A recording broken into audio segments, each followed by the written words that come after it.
ដៃត្រកងអោបតែកំភ្លើងការពីជាតិយើងចាញ់សត្រូវឆ្លៀមពៀនយប់ខ្លាំងគេងយំនឹកផ្ទះក៏មានពាក្យពេចន៍រយលៀនទុនតែងជាប់ក្នុង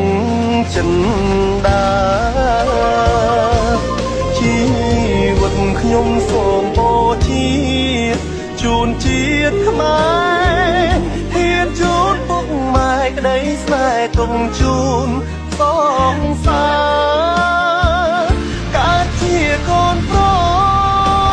សមានឈាមសូវ័នមិនខ្លាចមកណារាំងសាភពផែនខេមរា